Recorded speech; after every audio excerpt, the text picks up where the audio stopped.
freaking first cut. Golly. Welcome to the First Cut Podcast. I'm Rick Gehman, and this is your Mayakoba Classic Round 1 recap and look ahead to round number 2. Joining me to break it all down, Kyle Porter is here. What up, KP? That speed thing. I don't like, you know how when you're listening to something, but you're not actually listening. That's usually when we get on here. It's just, whatever. I actually listened to it again. It's freaking funny. It's literally the highlight of his last 3 years. What? Oh, wow. What tournament was that at? Was it at Colonial? It was definitely after the shutdown, after the restart, I guess it was. Yeah, probably pretty early there. He was like 1 foot into the first cut. You know where I think it was? I think it was at Muirfield Village, because that's a place that would, they would have it be called the first cut because it's modeled after a guest or whatever. Did you see the rumor floating around Twitter about him today? No, what is it? Well, I actually didn't see it on Twitter, but somebody was texting me about it. Butch Harmon. Ooh, that's the rumor. So like not. It's not. That is not fact. That is. I am not reporting. That is so unsubstantiated. But it was just in the ether today, which is I don't know. It's interesting. There's nothing I love more than pure rampant speculation. That's what we're here for. Wow. Okay. Well, that deserves a much longer conversation. Today, though, we're going to talk about what's going on down in Playa del Carmen at the Mayakoba Golf Classic. Absolute log jam at the top. Plenty of guys at 5 under. But as we speak, KP, there is one man with 2 holes to go at 6 under par. Currently in the lead, Russell Knox, who has had a lot of success at this event. He's popped up a handful of times in his last couple of starts. I think this is not all that big of a surprise to see his name near the top of the leaderboard. No, it's not. And, you think about the course and it sort of plays into, somebody like him, into the type of game that he plays, which is not he's like Brendan Todd, right? Like it's just this accuracy game. And I don't know. I mean, do you get excited about Russell Knox leading a golf tournament? Only when he's my top 10 lock this week is the only time, but I guess he can finish 7th and I can win that one too. So no, the answer is definitely not. Why did you have him as your top 10 lock? Because he had 3 consecutive top 10s here. I think he had like a 15th and a 16th before he missed the cut at RSM or at the Masters, whatever he played last. So I just like these little poppy guys that you can get for like 6 to 1. Love those guys. I mean, this course just screams like Matt Kuchar iterations, right? Yeah. Like Russell Knox, Brendan Todd, they're different versions of Matt Kuchar, And so, I mean, it makes sense. I don't, the leaderboard is, I think, pretty interesting. I don't know that the top of it right now is super exciting. Well, let's talk about one more guy at the top. Joaquin Niemann, he's 5 under, so he's in this current 5-way tie for second. That might change over the next hour or so. But what's interesting is this is not only Joaquin Niemann's second start since coming back from testing positive for COVID-19, but literally playing to raise money for his 1-month-old cousin who has a type of, I want to make sure I get this right, spinal muscular atrophy. And he needs a one-time injection that costs $2.1 million. So KP, I'm sure you've seen this floating around social media the last couple of weeks. He's been donating all of his earnings. He's been asking people to donate. I think they're up over 100,000 at this point. I mean, winning this tournament would certainly go a long way. And what a great story that would be. It would be really cool. Niemann is, obviously the golf is impressive. I think the golf is underrated. I mean, what is he 22 yet, or is he still 21? I think he's 22 by now. I feel like he's one of those guys in 6 years will be like, is he 21 or is he like just perpetually 20? Spieth was like 21 for 5 years. He turned 3 weeks ago. He turned 22. Okay, there you go. That's freaking young. Yeah. What were you doing when you were 22? Oh gosh. I think I was in grad school. I was like an intern in the Oklahoma State athletic department. Yeah. I was not playing on the PGA Tour is what I was not doing. I was also at the end of a week, my paycheck was going elsewhere because I didn't have one. So, Right. But Niemann gets a lot more credit for what he's doing.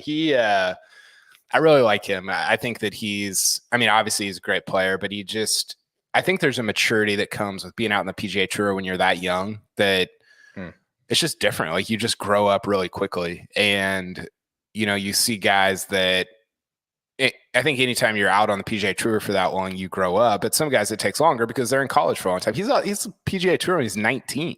Yeah, and so I think there's a maturity there that other guys at 22 probably don't have.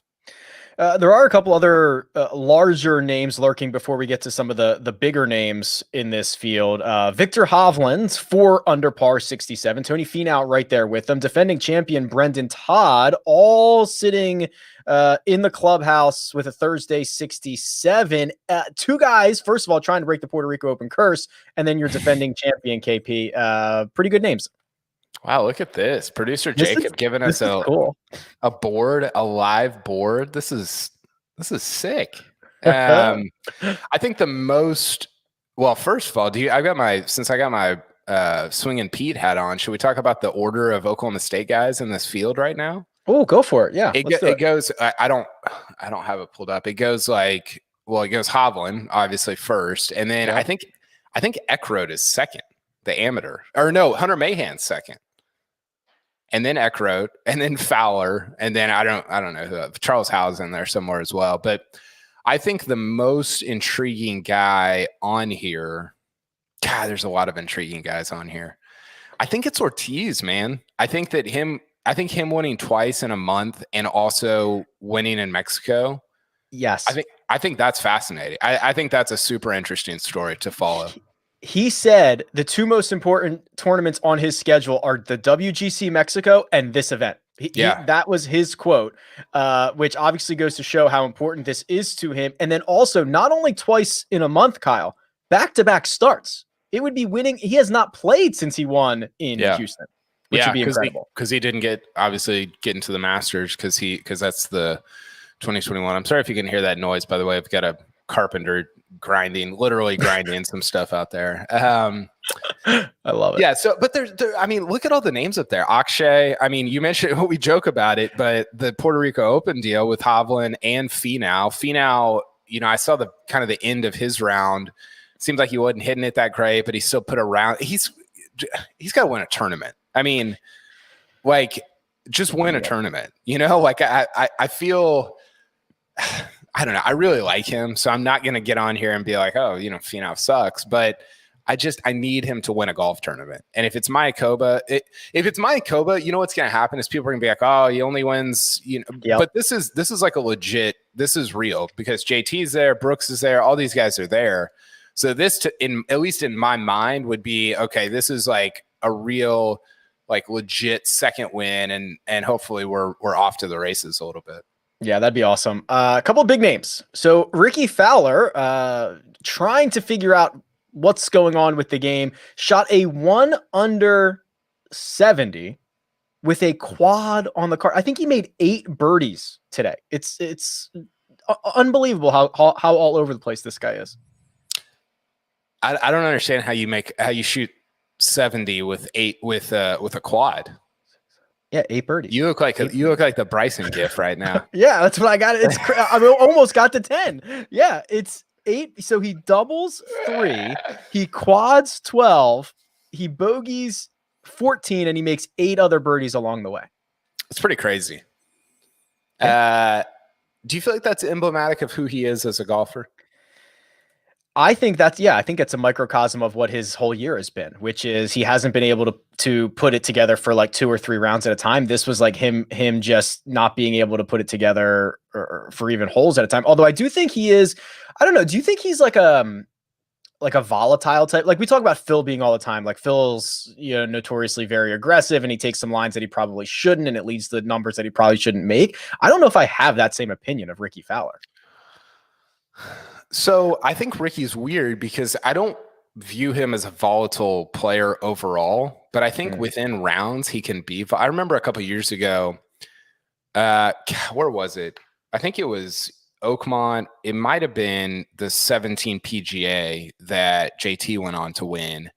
And Rickie was playing well, and then he makes a triple in like the middle of his first or second round. And I remember the announcer saying, like, nobody's ever gone on to win the PGA with a triple in whatever. I don't know what the stat was. And I don't know why I specifically remember that about Rickie. Then you look at the Phoenix Open, he had the triple on Sunday or whatever it was. So there's these weird, like, because he's not a volatile person. He hasn't had a volatile career. He's very steady in so many different areas, but sometimes these rounds get a little like, I don't know how you could, I don't know, maybe you could look at like, there's no like stat for quads. Is there? Like, there's no way to like figure out, I don't know, maybe Justin Ray has it buried deep in a spreadsheet somewhere, but I think it's odd that some of his rounds get like how you're seeing right here, where he's double the third, quad the 12th, and go on to shoot 70. Yeah, I think that makes sense. We'll have to dive deep into the quad database and see where Rickie ranks. Justin Thomas is 1 over par. He's currently tied for 72nd, so he's got some work to do to find a weekend. Without looking it up, and I'll look this up, and I don't know the answer to this. When do you think the last time Justin Thomas missed a cut? Do we remember? That's a good question. I can't think of it. I think that I now know the answer because I looked it up. Was it? It feels like it was this year. It was, yeah. It was after the restart, yeah. Yeah. I want to say Muirfield Village. Oh, no. It was he missed the cut at the Travelers. Oh. So he came back, had the restart. He finished T10, T8 at Colonial and Harbor Town, and then missed the cut at the Travelers. I did not remember that at all. Yeah, I vaguely remember that. Did you see the Rory interview where he was talking about how he hasn't missed a cut in like over a year or something? Yeah, well, I didn't see the Rory interview, but every time I click, I'm a big fan of the consecutive cut streak and like who has it at the moment. And he's always at the top because he's just been sitting there for a year. Wasn't somebody weird up there, like Kevin Streelman or something? Adam Schenk was like like 5th for a while. He missed the cut a couple of weeks ago. all these guys are just derivatives of Matt Kuchar to me. Like they're just offshoots of like the Kuchar school of golf. No, I'm curious. So he's +1. Russell Knox is now, what is he, 6? Yeah, he's got one hole to play. Do you think the guys that are over par they can't win? Yeah. So you got Abraham Answer, you got Gary Woodland, JT. There's Charles Howell. Let's just say, there's a lot of OSU guys in this tournament. Let's just say the winning score gets to like 18 or 19, and it might get deeper than that, right? No. So even if it 19, you don't think what? Russell Knox is 6 under, and there's 5 guys at 5 under. Maybe not 19. All right, yeah, okay. I just let maybe 17. I would listen to like 15 to 17. Wow. Okay, so say it's 15. So JT is gonna have to shoot at least 16 under in his next 3 rounds. I mean, I guess if anybody's gonna do it, it's him. I think there's a lot of guys. I mean, he's also behind 70 other players. I mean, he can still but the great players, what they always do is he'll figure out a way to get like in the top 10 or top. Like how many times have we seen these guys do that? But unfortunately, I don't think his chances are great for winning. I love his grind. He's a psycho. Like he like does not. I remember hearing a story about him one time from somebody that was talking to him, and this was at a Players Championship several years ago, and I think he had missed the cut, and he had been playing well, and this person was like, "Hey, you've been playing well. Does a missed cut? I mean, is it that big of a deal?" And he's like, "Yeah, it's a freaking big deal. Like I don't ever want to miss." Like I love it. Like I think that is I think it can turn unhealthy, like we saw with Tiger. But I think that you can't just generate that. Like that there's something in you that is just like that. That's just kind of crazy about this stuff in a good way. And I don't know. I love that about him. I think it's going to lead to just an amazing career. So do I. I mean, he is like very much near the top of my list of favorite players, guys that I think are just the best in the game. Also, Charlie Woods, 11 years old, apparently owns space in his head. Did you hear this? Where he was like talking about playing with those guys. He's like, yeah, Charlie always wants to beat me and stuff. I'm gonna try to shut his little mouth up. Like, dude, you're the third ranked player in the world. This 11-year-old has space rented in your brain, homie. It's pretty funny. I mean, I think if you're a Tiger's kid, you automatically have space in a lot of people's brains. True. It's just like it's your inheritance. You just get, that's your, real estate in other people's heads. But yeah, it's pretty hilarious. It's awesome. Brooksy, real quick here. Brooks Koepka, even par 71. He goes out and bogeys his first two, climbs back, makes the turn in even par, and then offsets one birdie and one bogey on the back. I didn't see a whole lot of Brooks's round today. When I did see it, I thought he was hitting his approaches pretty well. Of course, we don't have any shot leg data to back that up. But like, when he gets an opportunity to go for a par 5 and 2, that is just like must see television with him. Yeah, he I can't remember what hole I was watching him, 16 or 17, and he hit I think it was his drive, and I think he ended up making bogey or double. What was that? Hold on. If it was 17, he made bogey on 17. Okay, yeah, it was 17. Could have been a double pretty easily, but I don't know. It's not doing it for me right now. But you watch him swing, and you're like, God, the swing is so compact. It's so great looking. But I just don't watch him. Even at the Masters, I was never like, oh, Brooks is like rolling, and maybe that's just his style. Maybe it's never gonna feel like that. And it's just gonna, like, when you have a tough major like a US Open at Shinnecock, he's just gonna end up as the winner. But I never get the feel that I do with like a Rory or a JT, where it's like, wow, Brooks has birdied 7 of the last 11 holes or whatever. I don't know. That's probably stupid, but that's just sort of how I feel when I'm watching him. No one can tell you if it's stupid, if it's how it makes you feel. Only you can be in charge of that.